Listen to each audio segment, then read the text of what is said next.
Jorge, entrando en materia, vaya que fue una sesión álgida la que se llevó a cabo el día de ayer en el Congreso, donde la propia familia de Amparito, la inicialista, salió y exigió muchas cuestiones, reclamó a los diputados, pero principalmente exigió lo que todos de alguna manera tenemos derecho, ¿no? Que es la justicia. Y obviamente solicitó también la salida de un funcionario de la Fiscalía General del Estado. Sí, porque de manera directa, la hija de Amparo, esta enfermera jubilada de más de 80 años de edad, que murió por los perros de dueños irresponsables allá en Vías del Rey.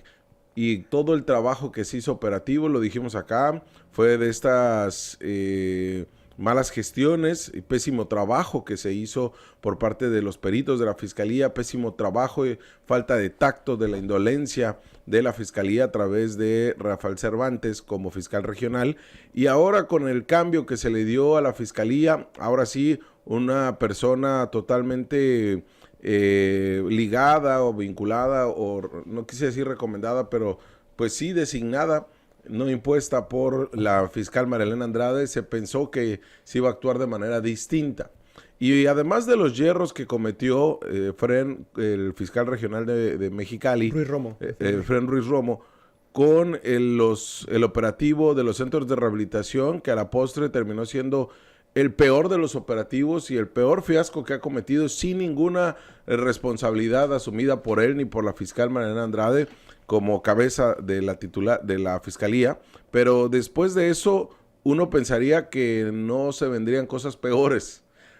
Y cuando se topa con no solamente una víctima o un familiar de una víctima, en el caso de Amparito, sino se topa con una mujer que es abogada, que trabajó en el Poder Judicial de la Federación, que trabajó en la Fiscalía, que conoce derecho, que tuvo que estudiar además nuevas tipificaciones de delito y que tuvo que estudiar una ley de participación ciudadana para presentar una iniciativa ciudadana. Uno esperaba que de iguales, de abogados, Efraín Ruiz Romo se comportaría de manera distinta. No estamos hablando a cualquier persona, estamos hablando del fiscal regional de Mexicali. Y se topó la abogada, hija y familiar de la víctima con la indolencia que ha caracterizado a la Fiscalía de Baja California históricamente. Una indolencia donde le dicen, pues si se cae el caso es culpa de usted, señora, a ver cómo le hace. Pero nosotros traemos esta ruta, nosotros no nos vamos a sujetar a la que usted quiera. Complicado realmente el escenario, ¿no? Desde el inicio, cuando Rafael Cervantes hizo este operativo, pues donde creo que también pocas veces visto, ¿no? Yo creo que utilizaron el mismo operativo del centro de rehabilitación, pero para el caso de Amparito, recordarás que se hizo una gran parafernalia para realizar ahí el retiro. Desde ahí pues se veía como que las cosas podían salirse de control, ¿no? Al final le costó el puesto a Rafael Cervantes una ida a Disneylandia. Yo creo que esa es la salida a Disneylandia más cara que en la historia de la humanidad. Y a Pedro Mendívil con el tema de Nueva York, ¿no? En el caso de Rafael Cervantes le dio por este lado. Pero después, conforme se fue llevando y con el cambio fiscal, porque también hay que recordar que en algún momento estuvo expuesto Rafael Orozco, el fiscal central, a quien también la propia familia de Amparo exigía su remoción del cargo por algunas declaraciones que había realizado. Es una familia que realmente ha empujado de una manera fuerte, de una manera recia esta situación, y no es para menos. No crean que estamos hablando como si fuera algo negativo, al contrario, estamos viendo una persona que está cubriendo el frente de su caso específico, que está atendiendo y acercándose con las autoridades para hacer el cabildeo, y aparte está reformando la ley o presentando una iniciativa con la intención de que no vuelva a ocurrir un episodio de esta naturaleza. Está cubriendo los tres frentes: su caso, su cercanía con la autoridad para tratar de exigir la justicia, y aparte está buscando que no vuelva a ocurrir un episodio de esta naturaleza. No sé cómo le ha hecho la familia de Amparo para poder atender tantos frentes de esta manera, pero lo han hecho, y ahora han entendido que una situación de esta naturaleza tiene que irse por todas las vías posibles, porque es un tema que al principio nadie le daba cuenta, o muchos no le daban cuenta de la trascendencia que podía convertirse esta situación. Y hoy en día estamos viendo que está la fiscalía en un tremendo problemón porque no haya cómo encuadrar esto, ¿no? Y además se quisieron parar el cuello desde el día 1 con este caso. Y lo hicieron pésimo, ¿no? Ya le decíamos con Rafael Cervantes, este operativo donde la misma familia increpó a el fiscal regional de ese entonces, de ese momento, y una persona no tan mediática como Efraín Ruiz Romo, porque le huye a los medios de comunicación, porque siempre está escondiéndose atrás de la fiscal Marilena Andrade, y no lo decimos de manera yo creía que estaba cubriendo el sol y por eso ponía atrás de Marilena, la fiscal Marilena Andrade. No le estamos diciendo a la ahí se va porque lo hemos visto y porque pocas veces declara sobre temas de trascendencia, no de estos temas de voladitas para que se pavonee la propia fiscalía.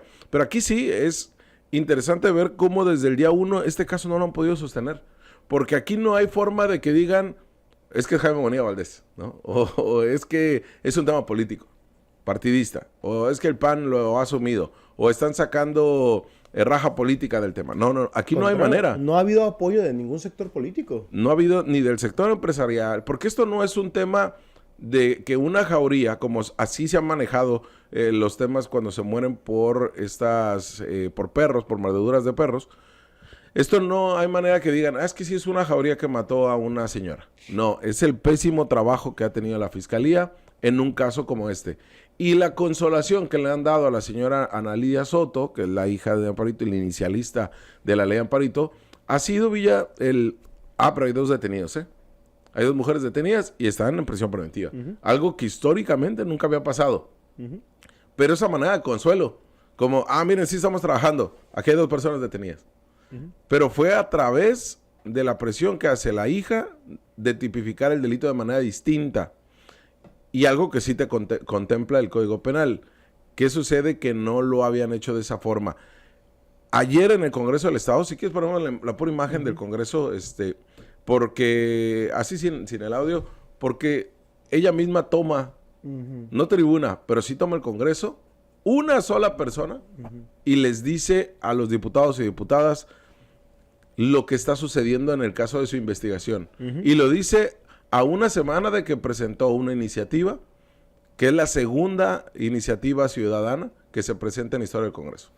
Sí. Y ahí podemos observar que, pues, obviamente se dejó abiertamente que expusiera todo su posicionamiento, hizo reclamos, hizo señalamientos muy claros, y mucho de esto, porque al final de cuentas el caso va avanzando, dentro de lo que cabe y todo lo que se puede cuestionar, el caso va avanzando. Y aquí lo que pareciera que es una de las piedras angulares o uno de los principales problemas es la falta de tacto de la autoridad. Porque, a ver, hay 2 personas en prisión preventiva. Hay un proceso que gracias a la familia de Amparito se ha logrado empujar. No digo que haya sido de primera impresión, la fiscalía actuó de una manera pulcra y sobresaliente, pero gracias a la presión de la familia ha empujado este tema. Hay 2 personas en prisión preventiva. El tema sigue vivo, el tema sigue vigente.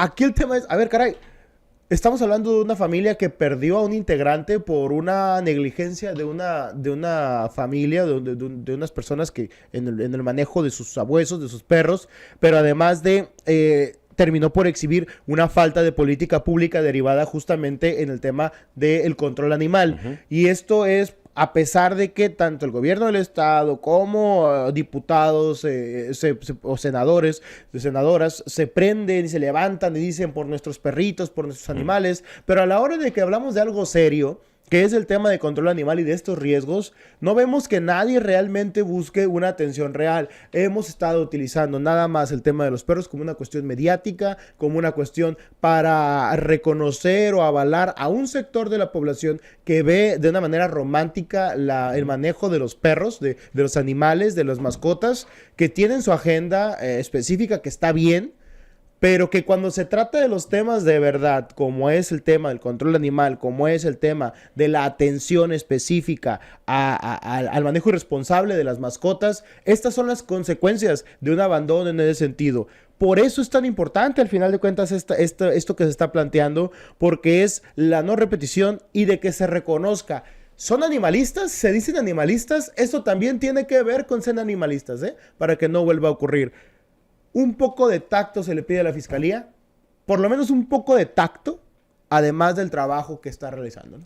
Y es que, por ejemplo, han sabido manejar el tema de lo, como dices, del control animal a partir de decir, salvamos y rescatamos a canes o a mascotas. El día de ayer, ahí en la calle Portes Gil de Jardines del Lago, se hizo un tremendo operativo por parte de la Fiscalía, una orden de cateo en un domicilio donde tenían en jaulas a varios perros y que se le acusa al dueño de haber secuestrado a animales a mascotas de la colonia Jardines del Lago.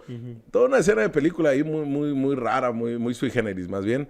Y ahí sí saben cómo hacerle.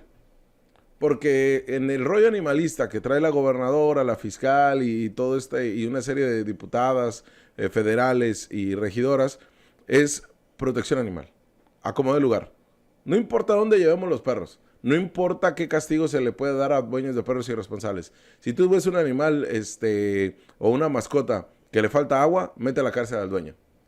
Pero no, cuando no saben qué hacer, como en el caso que la semana pasada, la Fiscalía y CEMEFO también, a toda costa, no dieron a conocer la muerte de una mujer, que aquí dimos primero en exclusiva los datos de esta mujer que murió en Hipólito Rentería, que murió y lo dijo la fiscal, por mordeduras de perro. Sí. ¿Qué pasa? Que la mató esta jauría.